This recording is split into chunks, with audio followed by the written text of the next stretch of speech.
Today's Mr. Ballen video has a very simple tagline. It is just simply, they stumbled into a death trap.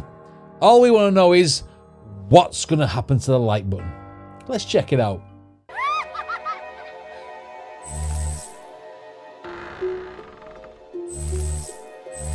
Okay, Mr. Ballen. See what you've got today. Today, I'm going to share 3 stories about people who were in the wrong place at the wrong time. But before we get into those stories... Wrong place at the wrong time. I thought it might be one of those... one where it's the wrong place at the right time to make a celebrity, because he's done a few of them recently, hasn't he? But no, this is going to be wrong place, wrong time. If you're a fan of the strange, dark, and mysterious delivered in story format, then you've come to the right place, because that's all we do, and we upload once a week. So if that's of interest to you, please offer the like button a nice high-end teeth whitening kit, but don't tell them you've secretly replaced the whitener with red hair dye. Also, please subscribe to our channel and turn on all notifications so you don't miss any of our weekly uploads. Okay, let's get into today's so you end up with a bloody mouth. The scenic route. Let's go.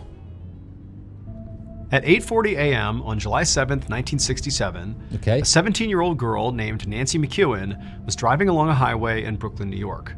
She was on her way to her job as a secretary at her dad's office in Brooklyn, and she was coming from her home in Long Island, New York. Now, the commute to her office took about an hour, but Nancy didn't mind because her dad had just got her this beautiful brand new yellow Camaro, and she loved driving it.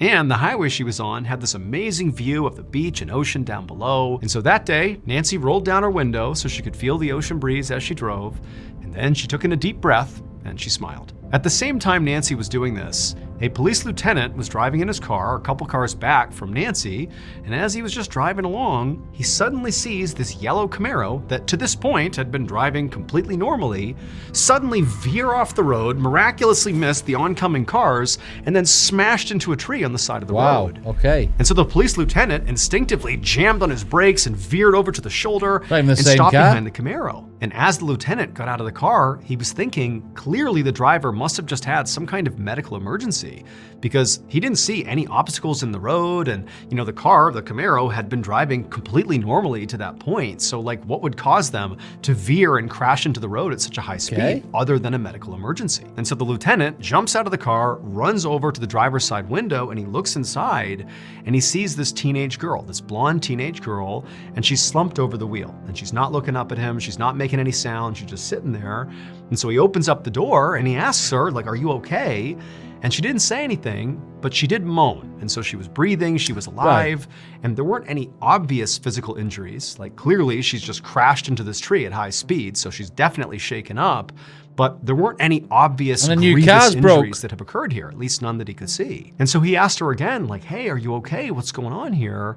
And she just continued to moan. And so again, considering he's looking at her and she seems, basically okay, all things considered, he thought, maybe she's drunk. I mean, that would kind of explain, the sudden veering off the road. And so at this point, the lieutenant radioed for backup and also called for an ambulance. And while he waited, he began searching the car, just basically looking to see if maybe there was some clue in the car as to what happened here. Like, for example, containers of alcohol. And so he's looking around and he doesn't see any empty bottles and he can't smell any alcohol in the car.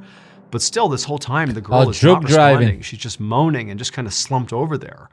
And then a couple of minutes later, he hears sirens and he looks up and a bunch of first responders came That ambulance looks like an ice cream truck. God, times were different back then, weren't they? They pulled the girl out of the car, got her in the ambulance, and off to the hospital she went. Once Nancy got to the hospital, medical staff was able to determine that she was not drunk, but she did clearly appear to be having some kind of medical emergency. But they didn't know what it was. And again, there was no visible injuries on her. I mean, she just basically looked really shaken up and was non-responsive. And quickly, after Nancy was at the hospital, her condition only got worse, to the point where doctors were giving her shots of adrenaline to try to keep her alive. But it didn't work. And at 11:30 a.m., roughly 2.5 hours after Nancy crashed into the tree, she died. And it was only then, after Nancy was dead, that the medical staff made a discovery, something they had totally missed when Nancy had first came in. Oh, is this medical? Is this a medical mess up? that the medical staff made a discovery, something they had totally missed when Nancy had first came in. And that was, on the back of her head, hidden amongst her hair, was a small circular hole.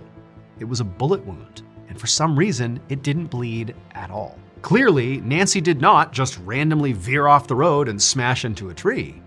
No, she had been shot. About 30 minutes after this discovery— Hang on, surely there's like an hole in the back. If she's driving the car, surely like there was a hole in the back window to be shot in the back of the head.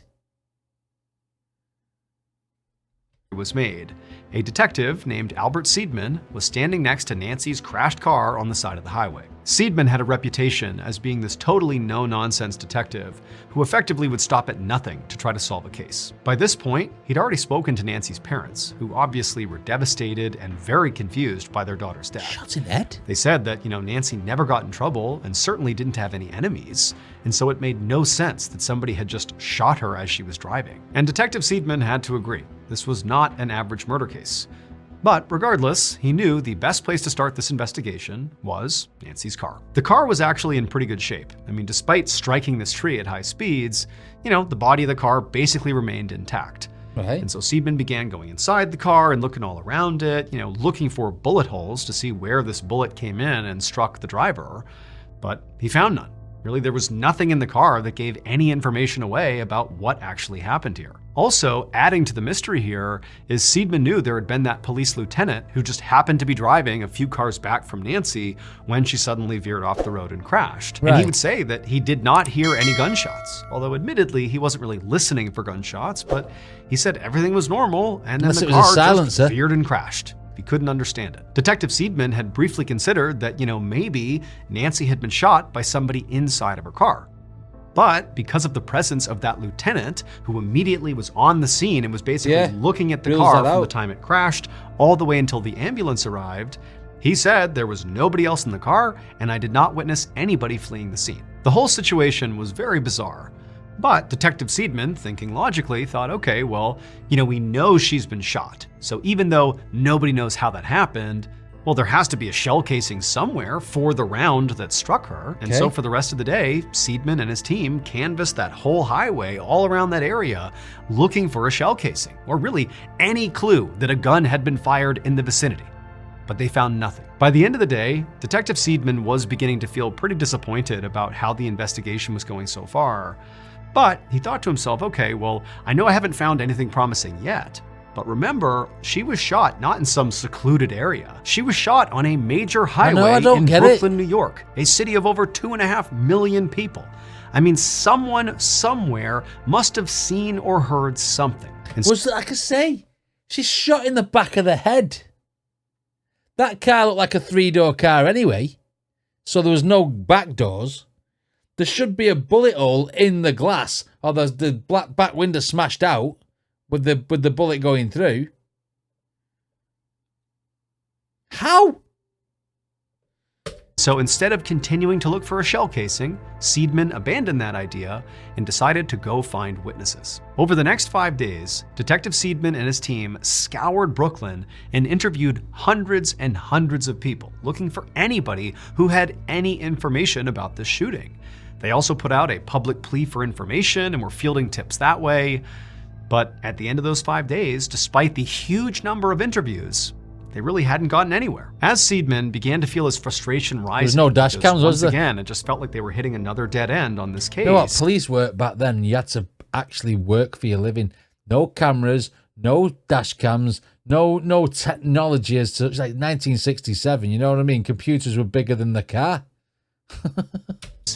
He told himself, they must have missed something. They've talked to a ton of people, but maybe they were too quick. Maybe they weren't asking the right questions. And so on July 12th, he gathered up his team and he circled some spots on a map of Brooklyn and said, look guys, we're gonna go back to these key areas that are sort of positioned in the best angles to have maybe heard or seen something with the shooting. And we're gonna ask some more questions and just see if maybe these people have something we didn't catch. In one of those circled areas, the police discovered a gas station that was owned by a guy named Theodore DeLisi, and it was located only 2 blocks away from where Nancy had been shot. Right.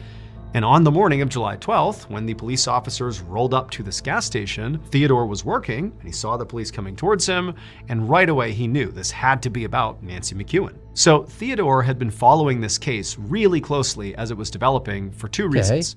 One, Nancy had been shot really close to his gas station, so there's that proximity bias. Yeah. And two, Theodore was actually friends with Nancy's father and had known Nancy growing up. Right. And so this case really hit close to home. When the police walked inside the gas station, Theodore immediately asked them, "Are you here about Nancy?"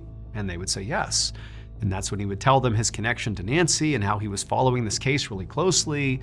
But despite his proximity to where she had been shot, he said, unfortunately, he hadn't seen or heard anything. But then Theodore quickly followed that up and said that, well, while he had been at the gas station in the morning for a little bit, he did take off at some point to go fishing out on the water in his boat, which was not too far away. Okay. But even from there too, he still said he didn't hear or see anything. But it was kind of noisy out on the water anyways, so, he really wouldn't have heard anything out there anyhow. The police nodded and asked some simple follow-up questions to Theodore about, take us through what happened that morning, what'd you see, were there other fishermen out there, when you were at the gas station, did you see anything unusual, just kind of seeing if there was anything that would jog his memory. Yeah. And Theodore was answering every question as truthfully as he could, and at some point, he began to think really hard about what he actually saw when he was out on the water fishing, and suddenly, it all clicked.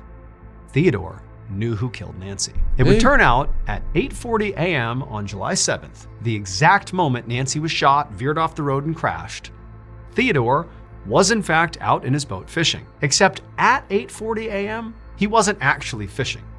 Instead, he had a can, and he threw that can into the water.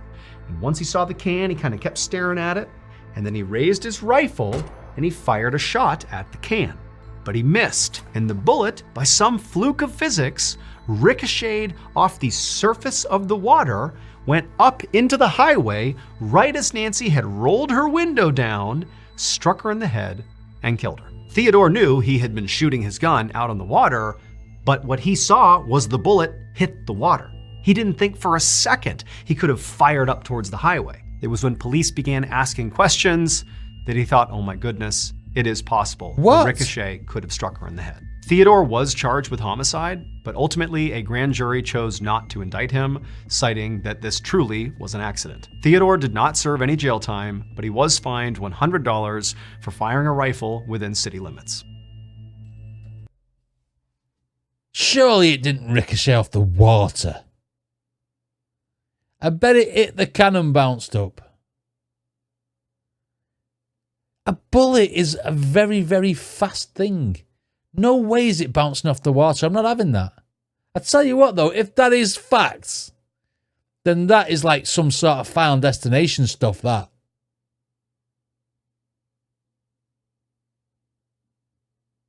God, look at it. All because he wanted to fire at a can in the water. Crazy.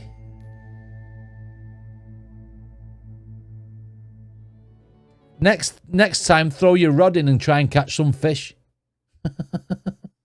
That truly was a wrong place at the wrong time, wasn't it? I mean, God. Right, after that crazy story, we're on To Save His Soul.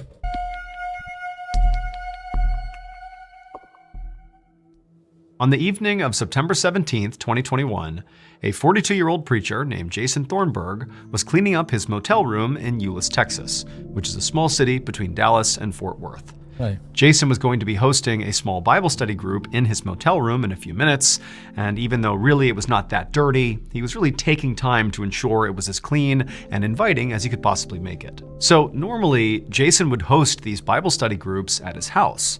But unfortunately, Jason's house burned down just that past summer, and he lost everything. But Jason was so committed to God and spreading the word of God that he still wanted to continue having these Bible study groups, even if it meant, doing it in this kind of crummy motel room. And so Jason walked around the room, picking up laundry and straightening up his bed.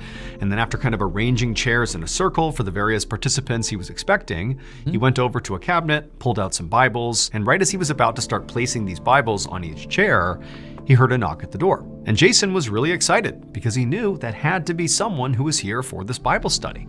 And so he walked right over, Bibles in hand, to the door. He opened it up, and standing outside the door was this big guy covered in tattoos, kind of looking down at Jason. And Jason broke into a big smile. He was so happy to see this guy. Okay. The man's name was David Luaris. And Jason had previously met him when he was out on the street doing outreach for his church, and he had invited David to, anytime he wanted, to come by the motel and be a part of this Bible study group. Now, Jason knew that David was really not the kind of guy who went to church or really showed any real interest in God or the Bible, but Jason took all kinds, and he was just hopeful that maybe David would show up someday. And now, here David was. However, David told Jason that the reason he was here was actually not for the Bible study group. He was here because he was in the middle of a crisis and he didn't know where else to turn. He confessed to Jason that he had begun using drugs and gotten mixed up in some criminal activity, and there's some dangerous people out there that he was sort of running with, and now his concern was some of those dangerous people were coming to get him. And so he literally felt like his life was in danger. Now, when Jason heard this, he was surprised. But at the same time, he could tell that David was being very authentic and just needed help. And Jason felt like, his job ultimately was to serve God and all of God's people. And David was one of those people, and he was in need of help. Okay. And so if all Jason did was simply provided safe haven for David inside of this motel room, then that was serving God, and it was the right thing to do. He's hiding from the police or the cartel, and he's going to get killed or arrested. And so Jason immediately said, "No problem, David." He handed him a Bible and said, "Come on in." David took the Bible awkwardly and just kind of stood there for a moment, not really sure what to do. But then Jason said, "Hey, relax, just come inside, take a seat." And so David did. He walked in, he sat down with the Bible, and then Jason actually came over and sat down next to him. And the two of them, for about 15 minutes, just made kind of awkward small talk. Jason could tell, David is completely on edge. He was staring at the door, which was now closed, and he just clearly was very anxious and paranoid. And so Jason really wasn't talking about the Bible or God or anything. He was just, trying to calm David down and show him that this was a safe place. And then after about 15 minutes of this, when David had somewhat calmed down, and also by this point, nobody else had showed up for this Bible study group, Jason decided, okay, you know what? Maybe I'll just begin the Bible study with David. It kind of gives us something to do. The guy don't believe. Jason got up, he locked the door, showing David that it's just going to be them, it's safe here. And he told David to go ahead and open his Bible to a certain page. And then the two of them just began reading the Bible together. And for hours, they just sat there reading the Bible, and Jason spoke to David about, teachings of God and how to lead your life in a way to serve other people. And, for the most part, David did completely calm down and seemed to really be embracing this Bible study. But eventually, despite how well this Bible study was going, it did need to come to an end at some point, at least in Jason's mind. And when he began to notice it was getting dark outside, he sort of began wrapping it up, and he shut his Bible and sort of expected that David would take a hint and leave, but David didn't. Instead, when David began to realize that, hey, this is over now and it's time for you to go, David looked at Jason and begged him to please let him stay in this room overnight, that he can't go out there, it's not safe for him. Now, Jason knew he did have some level of responsibility for David. Okay. I mean, David had told him he was in danger, he had already invited him inside and was basically providing safe haven for him, and it did feel kind of wrong to be like, now go back out there, but at the same time, Jason felt a little uneasy. I mean, he didn't really know David. He didn't really understand the situation. And so there was some hesitation at first, but after looking again at David and seeing how desperate he was to just please stay here overnight, Jason said, okay, you can stay. So Jason grabbed some extra blankets and pillows and created a makeshift bed on the floor. And then after that, the two of them actually reopened their Bibles and just began reading some more from the Bible for a couple more hours. Basically another round of Bible study. I couldn't think of anything worse. I really couldn't. I mean, atheist view, no. But eventually, they both were very tired, so they put their Bibles down, they said goodnight, they each climbed into their beds, and they closed their eyes and fell asleep. For the next 5 days, Jason's motel room remained mostly closed, and the only thing anybody heard coming from his room was gospel music, and it was being played at a very high volume basically the entire time, to the point where other residents of this motel began to complain about how loud the music was. However, the owner of the motel was getting these complaints from residents who were only there for, hours at a time or days at a time. And, the room they're complaining about, Jason's room, he was a long-term resident and so had a sort of higher priority with the owner. This is going to be like one of them movies where somebody kills someone in a room, but they turn the telly up or they turn the music up to drown out the screams. Is this going to be one of those situations? And so the owner just didn't feel like bothering Jason. He wanted him to stay and keep paying for that room. And so the owner didn't do anything about the noise complaints. And also, the owner did know that his motel had sort of a seedy reputation, and so, generally speaking, he didn't really care too much about the music to begin with. And so over the course of these 5 days, the music kept on blasting, and really the only other thing of note, again, that happened in this period of time, was that these 2 other people entered Jason's motel room and didn't leave either. So basically there's 4 people in the room, they haven't come out again, super loud music, that's all going on for 5 days. And then on the 5th day, the morning of September 22nd, a single person walked out of Jason's motel room, and they were wearing a full-body hazmat suit and carrying some sort of luggage. And they would leave the motel, get in a car, and drive away. 45 minutes later, about 25 miles away from that motel, the Fort Worth Fire Department got a call about this raging dumpster fire in a residential neighborhood. Firefighters quickly got to the scene and put out the blaze, and after it was gone, they walked up to the smoky dumpster and looked inside just to get a look at what was burning, and what they saw caused them all to back up and call the police. It would turn out David was right when he said he was in danger. However, what he didn't understand is hiding out in Jason's motel room was not going to protect him from that danger. Shortly after he and Jason wrapped up that second Bible study that night, and the 2 of them climbed into their respective beds, Jason in his actual bed and David in the makeshift bed on the floor. Well, David did fall asleep pretty quickly, but Jason didn't. Jason waited until David was asleep, and then Jason got up, got a knife, and then slit David's throat. Then he cut David's heart out and ate it, because Jason the preacher really actually believed that human sacrifice was the best and purest way to serve God. Over the course of the next 5 days... What?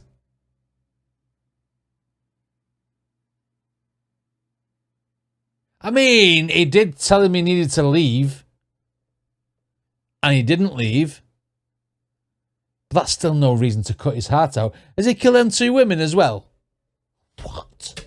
Was the best and purest way to serve God. Over the course of the next 5 days after killing David, Jason would remain in his motel room blasting gospel music, and over those 5 days, he would basically lure those 2 women into his room, very likely on the promise of Bible study, but they too would be sacrificed. And then on the 5th day, the person who exited the motel room in the full hazmat suit was Jason.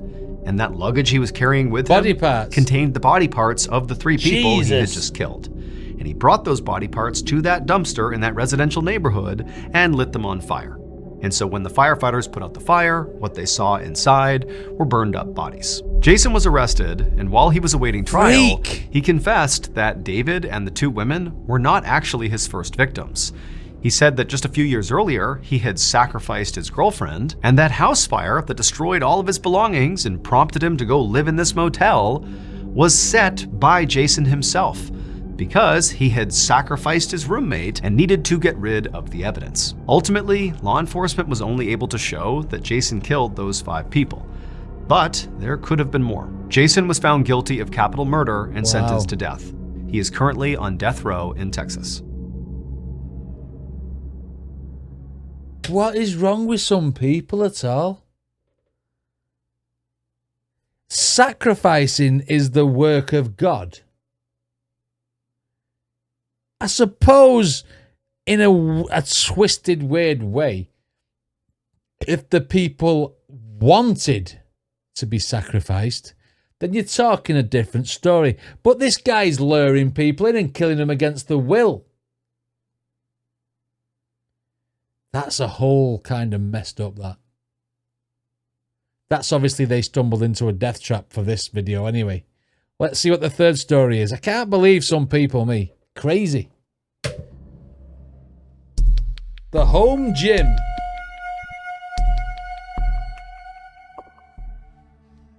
On the evening of Thursday, May 21st, 2015, a 16-year-old girl named Lily walked into the home gym inside of her house in Hong Kong looking to do a workout. Now, she sort of expected the gym would be empty and she could kind of have the run of the place. But as soon as she walked in, she saw her dad was in there and he was doing some sort of cool down exercise on a yoga ball. So Lily's dad, whose name was Ka Kim Sun, was a doctor and a professional, and normally at this time of the day, she would never see him in the gym. He was typically locked upstairs in his study or, upstairs doing work or something, or he was just gone for the day. So for him to be here, it just didn't really line up with his schedule. And so Lily asked her dad, what are you doing here? What's going on? And her dad would tell her, well, actually, work at the hospital was really slow today, so I took off, I played some tennis with friends, and now I'm just doing some cool down exercises because I got nothing else to do. But I'll be out of your hair in a second. And sure enough, a couple of minutes later, her dad was up and out of the gym, and Lily just began her workout. The next day, May 22nd, around 1 o'clock, Lily was at home at her dining room table, sitting across from her mother, whose name was Wong Siu Fing, and Lily was eating a snack and staring at an open textbook. Now, normally at 1 o'clock on a Friday, Lily would be at school, but she had the day off that day. Okay. And she had wanted to spend her day off seeing friends and just being a teenager, but her dad was really focused on her being successful academically, and he told her that absolutely not. You're not going anywhere. You are going to stay home and you are going to study all day long. You will not leave the house. Strict. That's what you're doing. So Lily just continued to stare at the textbook and basically do what her father said. And then a couple of minutes later, she actually heard her dad coming down the stairs, and he came into the dining room, and he was clearly very pleased to see his daughter doing her work, or at least appearing to do her work. And he came over to her, gave her a kiss, he kissed their mother, and then he said he was off to work. And then he went out the door and he was gone. And as soon as Ka was gone, Lily's mom looked over at her and said, I'm not gonna make you study all day. Come on, let's go out and have a mother-daughter shopping day. And Lily was stoked. Good. She shut her textbook, she went and got ready, and then a minute later, she and her mom climbed into her mom's yellow Mini Cooper car and they headed out. About 2 hours later, around 4:15 p.m., a local jogger was running in the same neighborhood as where Lily and her family lived, and as they were running down the road, they noticed there was this yellow Mini Cooper car sitting on the side of the road, not moving, but it was still on. It was just sort of idling right there. And at first glance, it appeared there were people inside the car, but they weren't doing anything. They were just sitting there, not moving. And so the jogger was curious, and so they ran past and made a point to look inside the car, and they saw two women in the front two seats of this car. God, they look the same. Over. The two women were Lily and her mother. And so the jogger began to panic and banged on the glass to try to get the women to respond, but they didn't. And so a minute later, police were called. They dragged Lily and her mother out of the car. They were totally unresponsive. They were rushed to the hospital, but it was too late. They both died. Of the what? Police would begin their investigation into their deaths by searching the yellow Mini Cooper car. And when they searched it, there really was nothing of note inside of it. I mean, the two women's purses were in the front of the car, there was some basic exercise equipment in the trunk, but the car was pristine, clean, not cluttered. I mean, there really was nothing in the car that gave away what could have happened to these two women. For the next 6 months, the police tirelessly looked for some lead as to what happened to this mother and daughter. They would interview all their friends and family. They would search their house top to bottom. They would basically take apart this Mini Cooper and look for, defects or flaws that maybe could have contributed to their death. I mean, they were looking everywhere, but it just didn't make sense. Nobody had any idea what happened to these two women. And so right as this case appeared like it was about to go cold, the detectives decided to just go back to the Mini Cooper and see if maybe, just maybe, they missed something. And sure enough, they had. It would turn out on May 22nd, 2015, the day that Lily and her mother died, Lily's father had told Lily to stay home and study, not because he cared about her academics. I mean, he did, but that day, the reason for this was not for that. Instead, he wanted her to stay home all day to protect her. When police originally searched Lily's mom's car, they found the two women's purses and also some basic exercise equipment in the trunk, specifically a deflated yoga ball. And at the time, the police didn't think anything of these items. They looked into them, they considered them, but they didn't seem to have any bearing on what happened to the women. However, it would turn out the yoga ball did have something to do with it. Specifically, 2 days before the women were found dead, that yoga ball was inside of Lily's home. It was in her home gym. In fact, when she walked into the home gym and saw her dad doing cool down exercises and thought it was strange he was home right now, he was using that yoga ball. and Lily didn't think anything of it. But in reality, what her father was doing was not cool down exercises. He had not just come home early kill his wife. And, had played tennis and this and that. In reality, he had taken that yoga ball to the hospital where he worked and filled it with carbon monoxide, an odorless, colorless, poisonous gas. And his plan was to put the yoga ball in his wife's car, unplug it, and now it's sealed and the gas is going to leak inside the car. And then when his wife got in the car and shut the door... It's odorless, isn't it? Carbon monoxide, it's odorless, so you don't smell it. She would effectively suffocate and die. He didn't try to kill his daughter, though. He wanted her to stay home and study, i.e. don't go with your mom and get in the car. But the mother defied the father, brought the daughter along, and then after driving for only a mile, poisoned. 2 women collapsed and died. Ka Kim's son was arrested and charged with 2 counts of murder. Yeah. He was found guilty and sentenced to life in prison. He has never explained his motive. I mean, what is wrong with people to think that it's acceptable to take somebody else's life? Do you know what I mean? If you don't want your wife anymore, just leave. Don't kill him. I mean, 2 of the stories in this are absolutely crazy. You got one weird priest, Bible basher, whatever you want to call him, killing people for sacrificial tendencies, and then you've got another guy who wants to kill his wife, kill his daughter as well by carbon monoxide in a car. Did he not think that mum might take daughter out at some point? And the first one, just like obviously a freak accident, if that's indeed what it was. But I mean, I still find it hard to believe a bullet will bounce off water. Don't know. Wow. Some good stories though from Mr. Ballen. They kept you guessing throughout. Anyway, what did you guys think of this reaction? Let me know in the comments. Don't forget to check out the original video. And I'll see you all next time. It is sick, Riker Mum.